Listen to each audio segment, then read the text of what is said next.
Hey, friends who are just joining in. We're going to start in a couple of minutes. This is just the pre-game coffee break.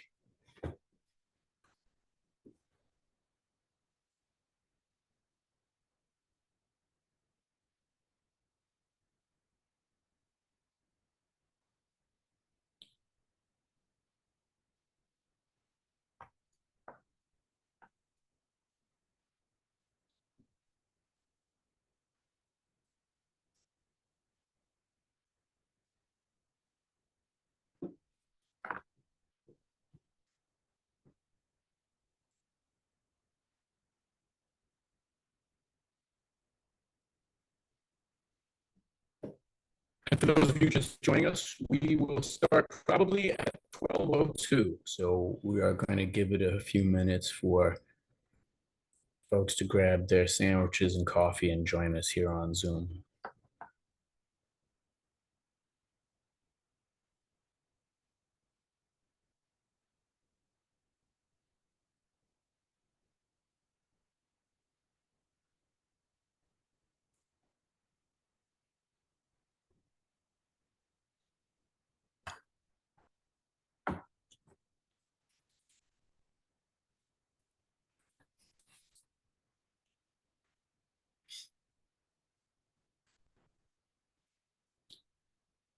And for those of you who have already heard this, I promise you're going to hear this 2 or 3 more times, but we'll begin in just a couple of moments. We're going to probably kick this off at 12:02.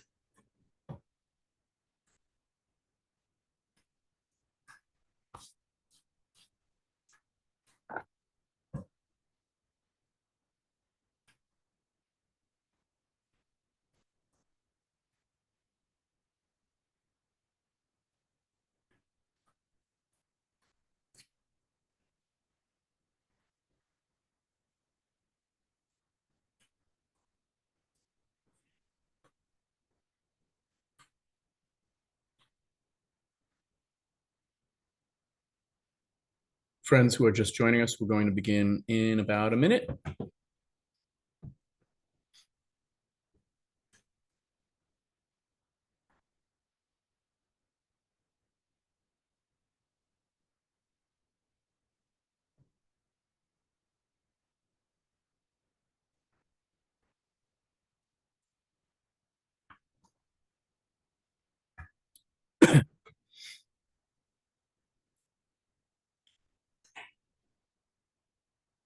Okay, thank you everyone who's joined us. Good afternoon and welcome. My name is Emilio de Torre and I'm the Executive Director of the Milwaukee Turners. The Milwaukee Turners were established in 1853, and since then we have provided cultural, fitness, and wellness programs and forums from our historic landmark Turner Hall. Our mission to support a sound mind and a sound body through our principles of liberty against oppression, tolerance against fanaticism, reason against superstition, and justice against all exploitation informs our 171 years of action in the city as a force for progress.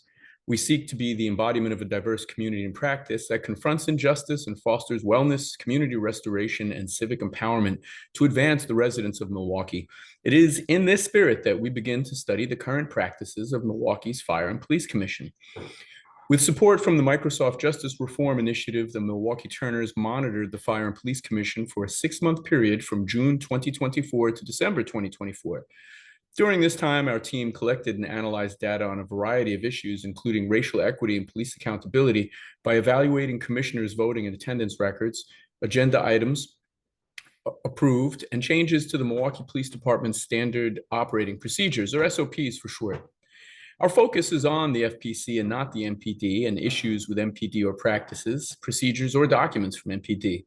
This data was recorded on a phone app developed in collaboration with undergraduate students from the Milwaukee School of Engineering, MSOE honors program, and later uploaded to an online dashboard using Power BI.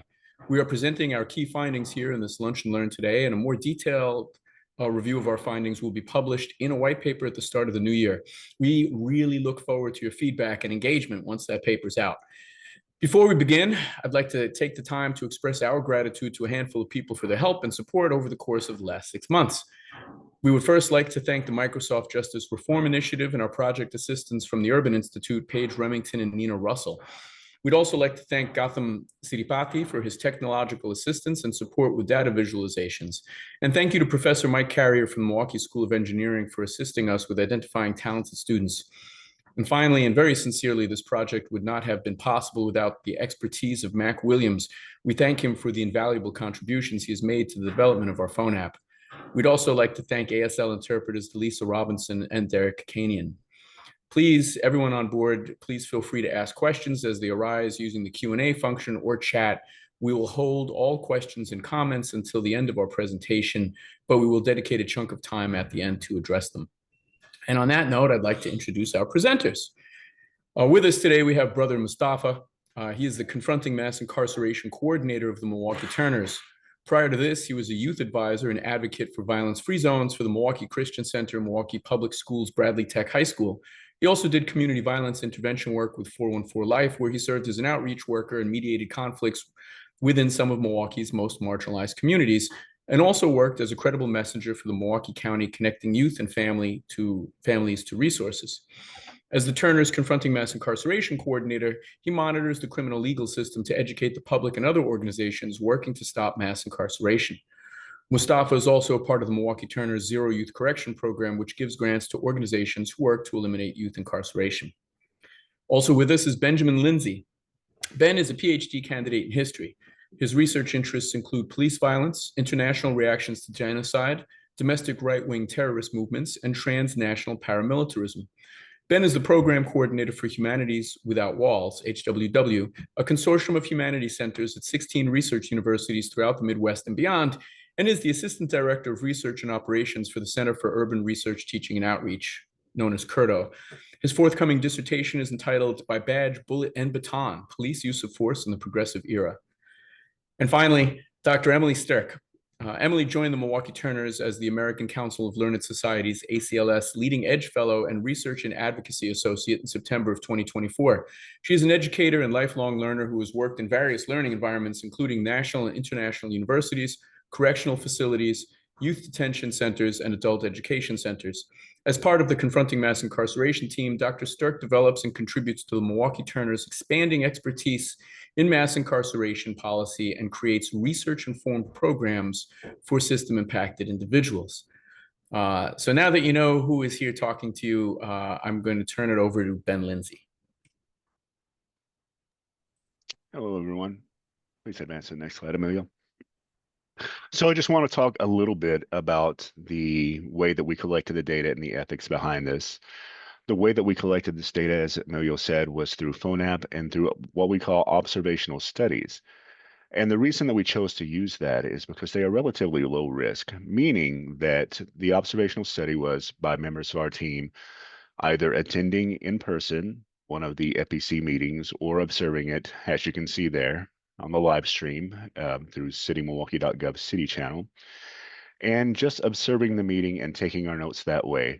The reason that that is relatively low risk is that it does not interject into the meeting or disrupt it in any way or fashion. All we are doing is observing what is going on in the meeting. The other items that we used were the public agendas and the meeting minutes, which are all published on the registrar site. And in some cases, when we had questions that we wanted to go back over, we would go to the video recordings that the FPC provides for their meetings to assist in the data collection. Now, when we first began this project, we weren't sure exactly how we were going to conduct it or anything. So we went through an extensive process of developing guidelines, which led us to deciding to use the observational studies model. And through that, we developed robust data protection and privacy policies that now inform all the other Turner activities and studies that are conducted.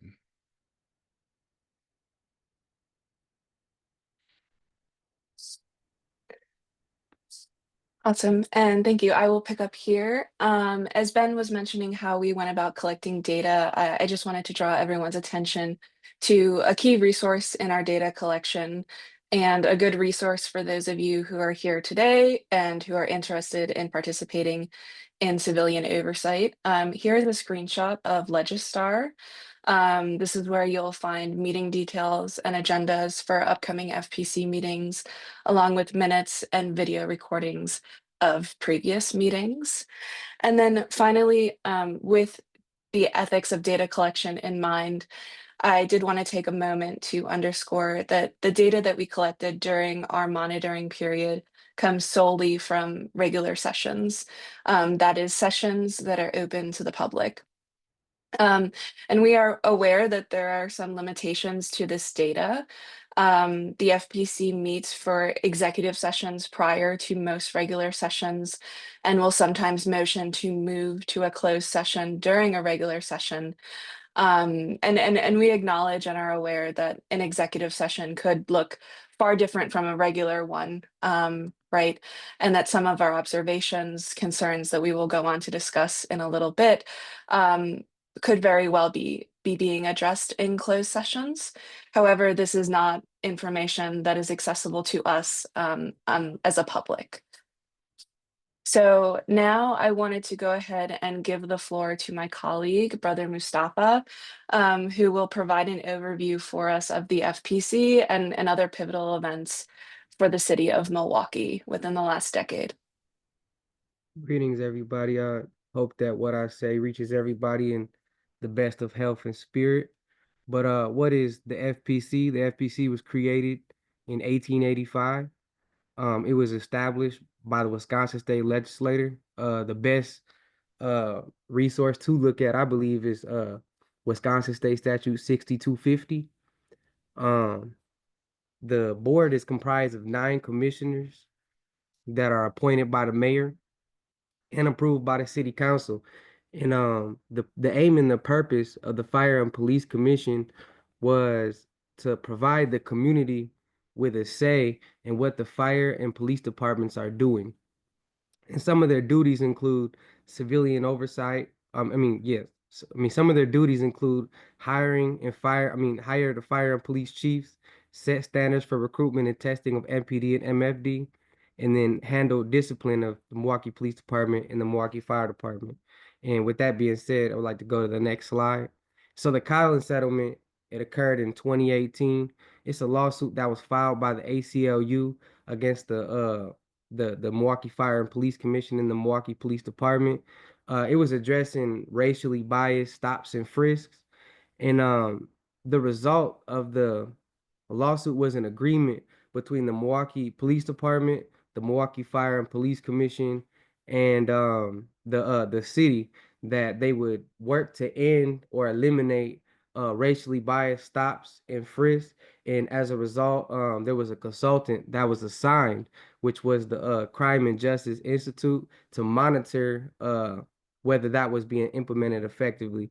And according to the CJI, as of March 2024, there are still concerns with discipline, complaints, and auditing. Can we go to the next slide? So then we have Act 12, which is legislation that was brought in 2023. It's a lot more than just the FPC, but for the purposes of this, we'll just deal with what it has to do with the FPC. And basically what it did was it eliminated the policy making authority of the Fire and Police Commission. It was very controversial. It caught a lot of criticism from both public officials, and it caught a lot of criticism from the public in general. And essentially what it did was um they had the ability to approve or disapprove of things like standard operating procedures and things like that, but that authority now is in the hands of the chief of police and the chief of the fire department. So with that being said, I would like to bring back on Dr. Emily Sterk. Great. Thank you so much, Brother Mustafa. So as Ben had previously mentioned, we completed observational studies during each FPC meeting. Listed here, you can find all of the data that we collected over the course of our 6-month study. I won't read all 25 data points, but I did want to highlight some particular things that we were tracking that we will discuss in greater detail in just a bit. So for instance, we tracked the number of minutes each commissioner asked questions or made comments, the number of minutes spent discussing administrative items. And for the purposes of this project, we're defining an administrative agenda item as anything related to recruitment and employment of the Milwaukee Fire and Police Departments. We also collected data on the number of minutes spent discussing non-administrative items. And again, for the purposes of this project, we're defining non-administrative as any agenda item related to public comment, standard operating procedures, SOPs, and ensuring civilian oversight and accountability. And then finally, just a few other things to highlight here. We were also tracking the number of new or amended SOPs presented to commissioners during each meeting. And just to make sure that everyone is aware, with this lingo, right, standard operating procedure or SOP, they provide direction to members of the Milwaukee Police Department in a wide variety of situations that occur as they carry out their role within the MPD. And then finally, another key item I will highlight here that we were tracking over the course of our monitoring period was minutes dedicated to public comment. So if we go to the next slide, thanks very much to the Microsoft Justice Reform Initiative, we were able to incorporate technology into many facets of our project. And once again, supported by the expertise of honor students at MSOE, we were able to develop an app so that observers could record and collect data in real time. And as Ben mentioned earlier, from the very beginning, it was important for us to practice data security and privacy. So for this reason, the app was developed using a secured server, and each observer has their own unique username and password to log into the app. So here are some of the screenshots of what the app currently looks like. I will highlight here that the app is currently in development, and we are always looking to make improvements, especially using the feedback and insights of our community partners. So this is the first of many plugs to get in touch with us if you are interested in collecting data on the FPC, excuse me, or civilian oversight more broadly. We can get that app securely downloaded to your phone. Just reach out to us and we will provide you some details at the end of this presentation. So you'll see within the app that you can select the date of a meeting and collect data specific to that date. One feature we really appreciate about the app is that multiple observers can collect data for the same date, and then all of their data is then compiled together in the back end. And each of the 25 items listed on the previous slide are featured in the app. For instance, you can track commissioner attendance by clicking Start Tracking, and then you are prompted to check off each commissioner present using a drop-down menu. And we also developed counters for tracking quantitative data, including, for instance, minutes dedicated to public comment. And you'll also see at the very top of the screen, there's a space to leave any comments you as an observer think are important to note. So while the app is designed for community members to record data in real time, our dashboard offers a more comprehensive view of the FPC. And this data is for and visualizations are for public consumption. So here is what the landing page of our dashboard currently looks like, keeping in mind that this is a work in progress. Although much of the data here is listed here is accurate, some of it is transitional and will be updated appropriately as our dashboard becomes available to the public at the start of the new year. But here you'll see that the dashboard provides an overview of key data that we collected. And this slide that you're looking at here is all of the data we collected over the course of our 6-month monitoring period. But within the dashboard, you can also study data from specific meetings. So for instance, if we go to the next slide, you can see specific data collected for the September 19th, 2024 meeting. Again, this dashboard is intended to be public facing, and it is a work in progress. So we welcome and encourage any feedback you might have. So with this in mind, we would now like to discuss some of the key observations we've made over the course of the last 6 months.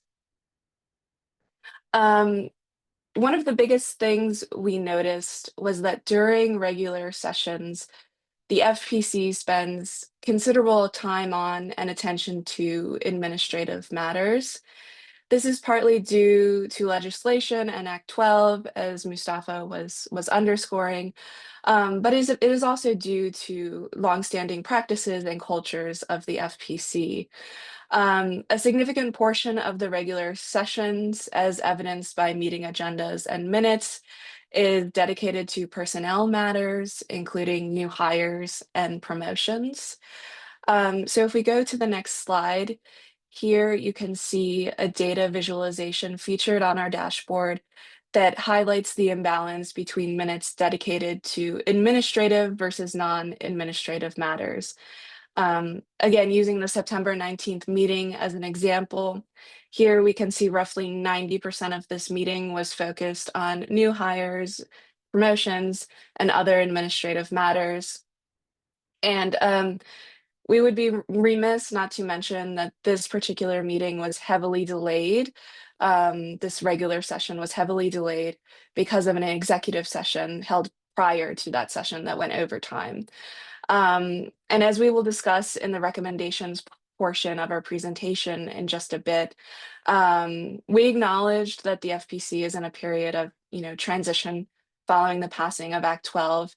However, it is crucial to underscore that the FPC can still affect policy by bringing forth recommendations to the Common Council. So now I will turn it over to Ben, who will tell us about another observation that we've made. Thank you, Dr. Sterk. Yeah, one of the main observations that we have seen is that in the voting policy, the FPC appears to serve as a rubber stamp. And that might be a controversial statement, but I think our data will back it up. Advance, please. So between June 6th, 2024, and November 21st, 2024, commissioners cast 769 votes. Of those votes, only 4 were no votes. And now, these totals do not include items on the consent agenda, only items on which a vote was given. Consent agenda items are consented to, they are not voted on specifically.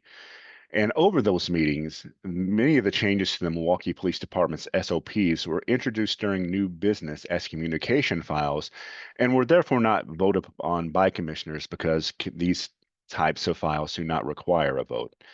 So we are really only looking at the items that the FPC took votes on, but that is still a pretty stark number when it comes to the overwhelming majority of consent that was given to these items.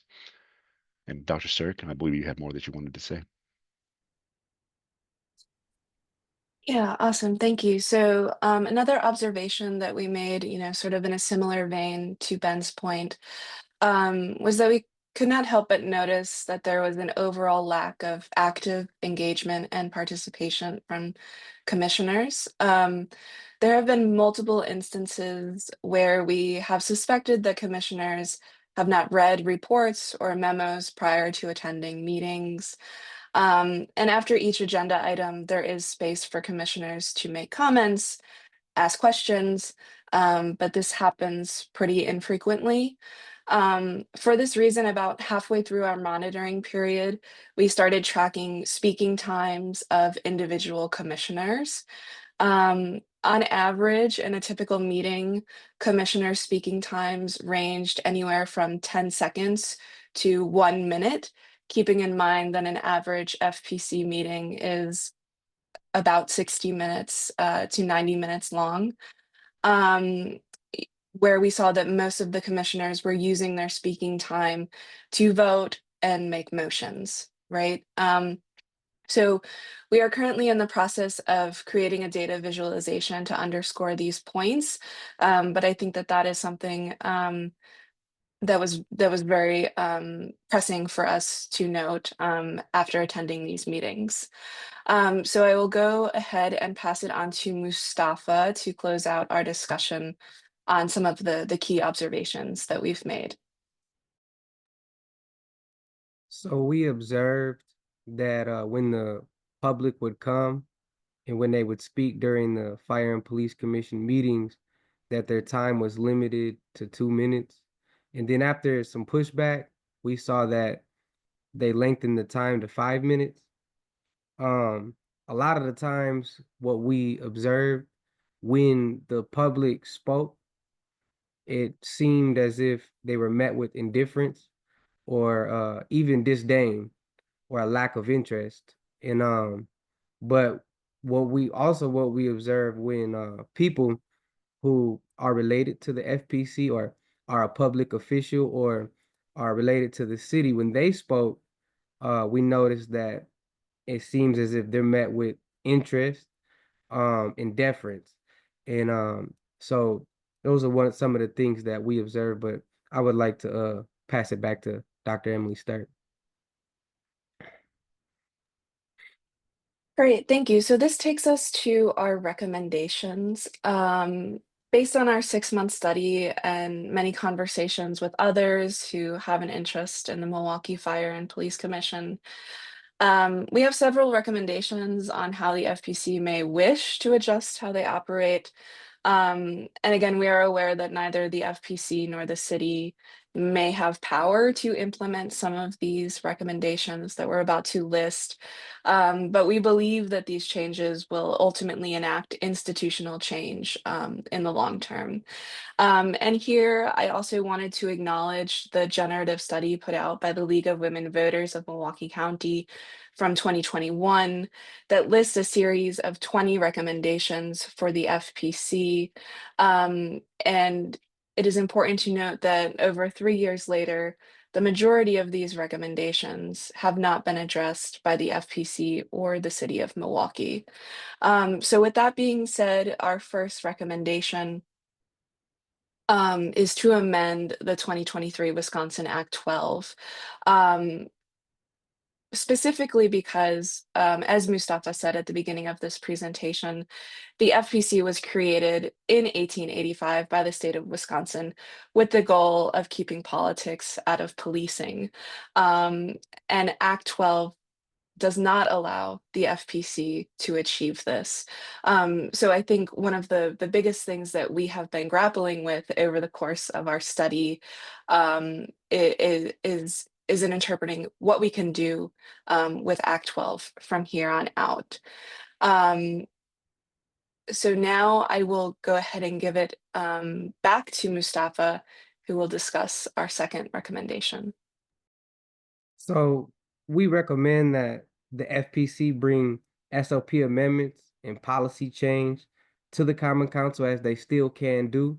They lost their policy making authority, but they still can recommend to the Common Council policy change. And we recommend that they publicly share these concerns and questions about SOPs and policy change. Also, or for example, SOP 085.20, we found some language that was written overly broad and it could lead to over policing. So with that being said, I would like to bring back Dr. Emily Sterk. Yeah, thank you. So another recommendation that we have, again, in line with some of the observations that we were making, was that we implore FPC commissioners to actively participate during all meetings. This means both preparing for the meetings ahead of time by doing pre-reading and by coming to meetings with a willingness to engage with everyone present. And this also means asking questions and making comments, not just during executive sessions, but during open sessions as well, for transparency's sake. So finally, our last recommendation here is that we want to continue to encourage the FPC to intentionally engage with the public. We recommend that the FPC is more rigorous in when the public portion of meetings begin and end. As I mentioned earlier, meeting times for open sessions are frequently pushed back or pushed up, and agendas are oftentimes amended moments before a meeting. And we also encourage the FPC to continue to collaborate with the CCC, the Community Collaborative Commission, to continue developing their plans for community-oriented policing. Lastly, it is important to note that one of the things we were monitoring was the number of public present. The reality is that very few members of the community attend FPC meetings unless there is a dramatic and often tragic occurrence. So on that note, we want to invite everyone here to come check out an FPC meeting. You can do that this Thursday, just 2 days from now. Yes, thank you so much. You can join us this Thursday at 5 p.m. at City Hall 301B if you would like to join us in person or online, streaming through the City Channel broadcast. And there is also, as I alluded to with Legistar, you can download the agenda and confirm all meeting details there as well. So the FPC obviously can only fulfill our recommendation to engage with the public if there is a public presence. And as we are all aware, democracy is only vibrant when we use it. So we would really encourage you, if you are able to either come to this meeting on Thursday or to check out another FPC meeting at the start of the new year. Thank you.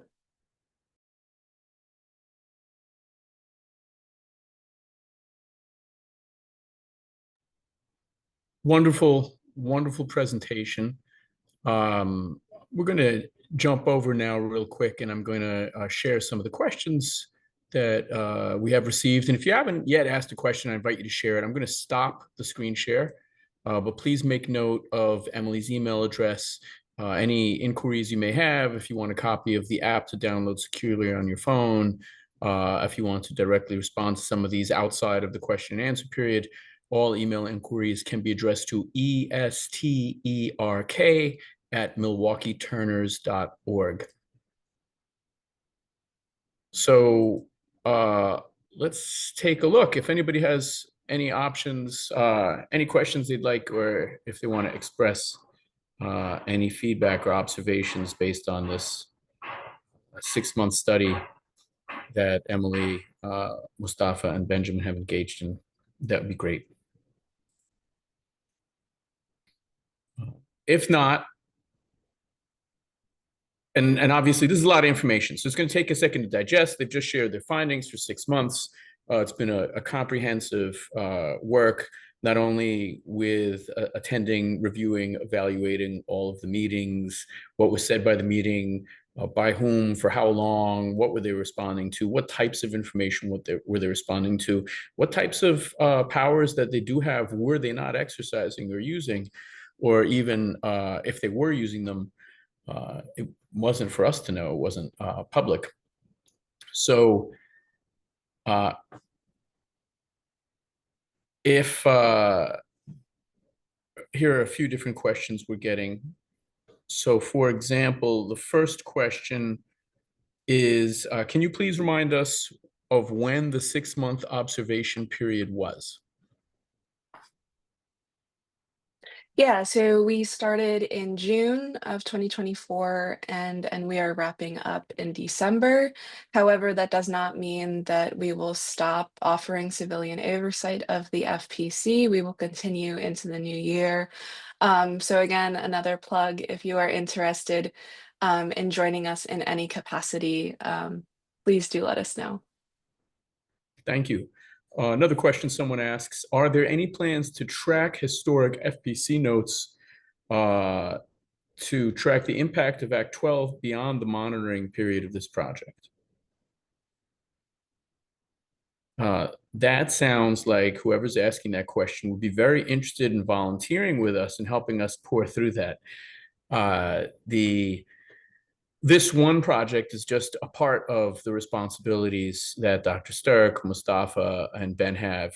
You heard a little synopsis in their brief bios, but there's a lot that the Turners are involved in. And we invite you to reach out to us if this interests you or any of the many other things that we do interest you. Check out our social media presence on Facebook and Instagram, or check out our website to learn a little more.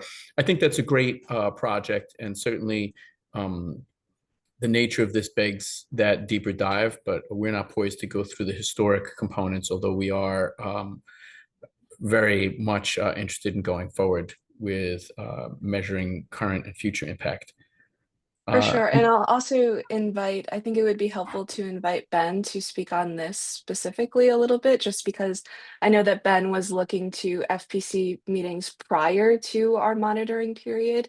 So Ben, if you could just maybe speak a little bit on that, I think that would be helpful for us.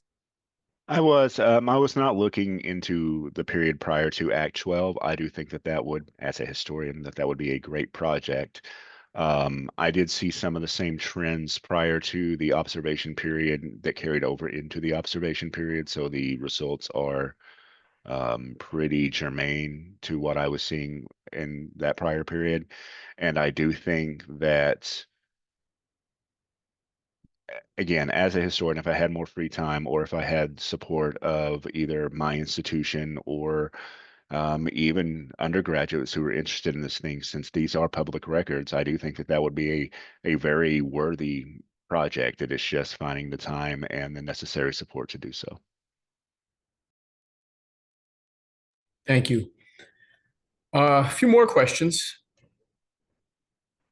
I do recall too, Ben, when you and I were looking at April and May, there were even some Zoom bombers in there bursting into the virtual meetings.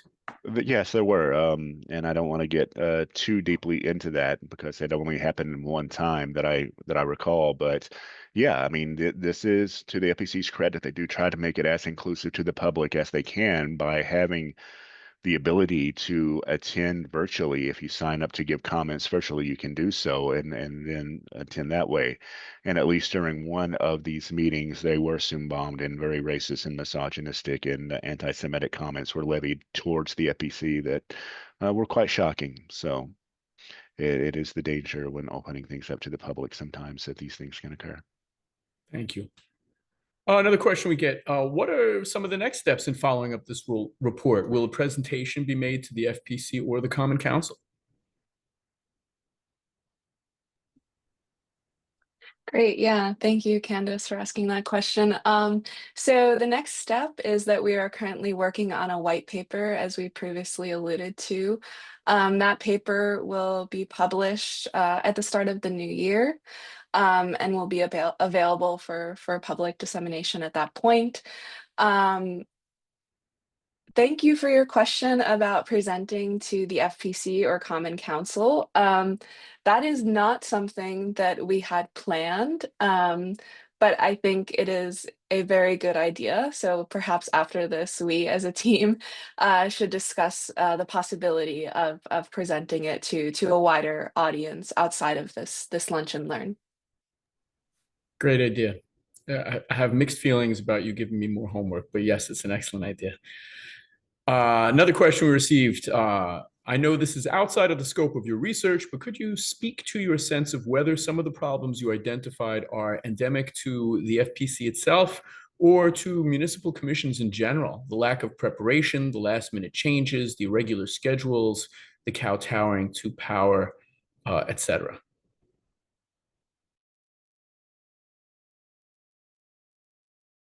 I'm happy to jump in if you want, and then anyone else can. Sure. So it really depends. I see, as we discovered in this finding too, there seem to be very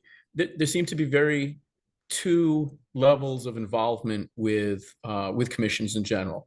One is marked by a large event. So in the instance of the FPC, something dramatic has occurred, somebody was hurt or killed, police involved shooting, and then the public is upset and then attends en masse and it is very heated. And then you have all of the myriad regular meetings whereby you see an erosion of democracy or function or practice with a commission because they're not engaged. Nobody's there watching. There's little to no media. There's little to no civilian or resident involvement. And I feel like that's where there can be acutely measured a gradual erosion of rights afforded to us through the bureaucratic slicing over and over again of smaller pieces.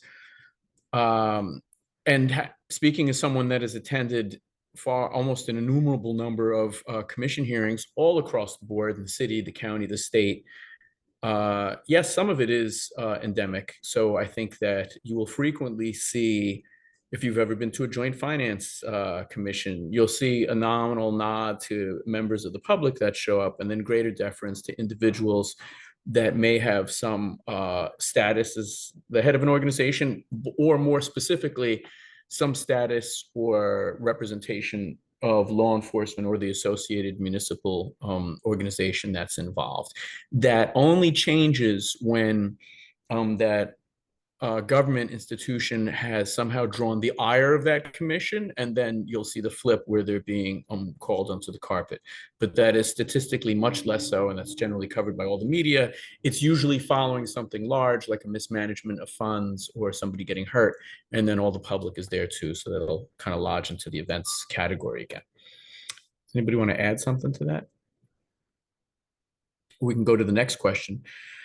Based on your observations, what role should the council's Public Safety and Health Committee and the city's Office of Community Wellness and Safety have in policy making in regards to things like the Milwaukee Police Department's SOPs? That's an excellent question. Do either of you want to start, or should I leap boldly? I think that the observations you heard from Mustafa, Emily, and Ben show that frequently the Fire and Police Commission is not making the recommendations to the Common Council that they should. And therefore, given that the Public Safety and Health Committee and the city's Office of Community Wellness and Safety do have research and do have expertise in this area, were the FPC to be flagging, asking questions, also elevating this to the public, the city, the residents of the city, are not going to feel like the FPC is doing a good enough job if they don't feel like they're being championed in the only portion of these meetings that we have access to. And so that means that if decisions and hard questions are being asked behind closed doors, we have no way of knowing that. And so if we base it just on the little bit that we can see and the gross imbalance of votes or dissents, or the rare instances where a commissioner will ask a public question, I don't see two things. I don't see how the public is being shown to have confidence in what the execution of the duties is being done by the FPC. And secondarily, it seems to me as though the Common Council, and specifically as the questioner brought up, the Public Safety and Health Committee, and also the resources of the Office of Community Wellness and Safety, are not being tapped, because their expertise in helping commissioners get a more accurate answer, forming an opinion, helping them to retool the policies, procedures, or standardized operating procedures of the police are not being utilized. And so that seems like a power which is still afforded after the changes of Act 12 that is not being utilized. And I think that your question directly correlates to the 4 recommendations that were made by the 3 folks here. Good question. A+ to you. Someone else mentioned, you mentioned a recommendation for FPC to work more closely with the CCC on community policing. Do you have a sense of what that collaboration, if any, has looked like to date? Yeah, I can speak on this briefly. The CCC, along with the FPC, had scheduled about, I believe, 16 community listening sessions that took place between summer 2022 and till now. So those 16 listening sessions took place over the course of these last 2 years. And this was really, sort of monitoring the community temperature of what was happening. And you can read that a little bit more about that report specifically from the Wisconsin Policy Forum's report Common Ground, which was recently published earlier this year. I will say, to my knowledge, I do not have a super clear understanding of how and when the FPC and the CCC communicate with one another. That to me is unknown. And I also don't know how that looks currently, but certainly when the CCC was formed, everybody was very excited. There were strong leaders chosen for the CCC, and then that seemed to diminish over the course of bureaucracy and lengthy meetings. So I don't know the answer to that. I do want to use your question to encourage folks to reach out to your alders and your city representatives, because remember, these are positions for which you can also apply. So if you're interested in serving on the CCC, if you're interested in serving on the FPC, you should connect. And also, for those of you tuning in who aren't aware of the structure, in addition to the Fire and Police Commission board, there is a huge staff. So the Fire and Police Commission has a budget of some $4 to $5 million. There are many different people working on these issues. And so if we don't encourage or examine or push the commission to use the full breadth of the powers and tools at their ability, then they will in turn shift all the different people that work for the Fire and Police Commission to do just what it is they've been doing. And the fear then would be that this would essentially just become another $4 or $5 million HR wing to the already over $400 million Milwaukee Police Department budget. And that is a disservice to what the spirit and intent of the state legislature had engendered when they created the Civilian Oversight Board. A couple more questions. Someone asked, after Act 12 passed, they said some, but at least 2 commissioners resigned. Is that part of the problem, that those commissioners that were willing to speak up, challenge administration, are now gone? I think that would be very subjective to us. I think that Act 12 certainly on its face upset many people over many different issues. And a person's reaction to the changing of their job duties and responsibilities and what they thought is certainly upsetting. Both of those people were incredibly talented and brilliant people. And I know that they're both very active outside of the Fire and Police Commission. Again, remembering that folks serving on the FPC, that's essentially like a part-time job. The amount of money that they get to serve in that role is nominal. Hopefully people do that because they have a love of transparent governmental processes and having a system of checks and balances that square our democracy in a civilian process, avoiding the monopoly or militarization or unchecked capabilities of law enforcement. I can't answer on behalf of those folks. That speculation is as good as anybody else's. And I think we have one final question. Yes, I appreciate the information that was offered. I appreciate the information that was offered this afternoon, but it was a lot to digest in one sitting. Is it possible to obtain, another question popped up. Is it possible to obtain the transcript of the session to review? Thank you. We'll work on that, and we can probably use a transcriber. The video itself, however, will be shortened so that you don't see the 6 of us gabbing prior to the broadcast, and that will be shared online so that you can watch that again and share that. The Milwaukee Turners have a long history of public forums, and since we have switched to hybrid or virtual, once that technology finally reached us, we're very happy to always share those .org or our Facebook specifically, which is an anchor to list some of these, as well as to YouTube. Here's a message I received. It is not a question. A member of the CCC and some folks just met with the Milwaukee Police Department this morning regarding the settlement agreements required development of the COP strategy plan. It was the 3rd such meeting held, with more scheduled for early 2025. The FPC was invited but did not attend today's meeting. Thank you for sharing that information. I appreciate that.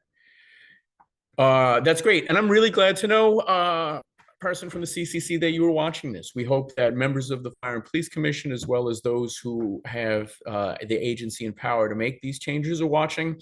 And don't forget, more importantly, you all, as active members of this democracy, have power to make these changes. Please follow Emily's invitation to attend the Fire and Police Commission. Go now during something when it's not an emergency, so that you have the strength and experience to be able to get familiar with it, so that you're more confident and empowered when you do have to speak out of necessity, and learn how this process works. Too often democracy, because we have so many millions of people in this country, becomes complicated and large, and by the time you have to examine it, like healthcare, it's too late, it's too large, and it's too frustrating. Figure out how it works now before it becomes an emergency. We're getting some compliments here, people wanting to send a hearty congrats to the research team and the Turners for conducting this research and for creating a public app. There's other thank yous rolling in too. Thank you for thanking us. But more importantly, thank you all for attending this. If you're interested in getting involved or assisting with refinement of the app, remember, we would like people to help us test this and make this more robust. This is just an experiment. Mac Williams and some of the MSOE students did a wonderful job in helping us draft this based on what was an emerging set of criteria as we figured out, oh, we need to measure this. Oh, we're not looking at that. Oh, let's scrap this. That's boring. And we'll look at this. So great gratitude for all those, not the least of which to the tireless and fantastic ASL interpreters who have done a wonderful, seamless job making sure that everyone can understand this. Please also keep your eyes out for our white paper in January 2025. Again, we invite you to or consider attending other future meetings. And the Milwaukee Turners do many things besides this. On February 13th, watch for this information. We will be offering with Rabbi Levi Stein a suicide prevention workshop here at Turner Hall in honor of Jonathan Brostoff, who is a dear friend and also Milwaukee Turner. Until next time, please take care of one another. And thank you again, presenters and audience.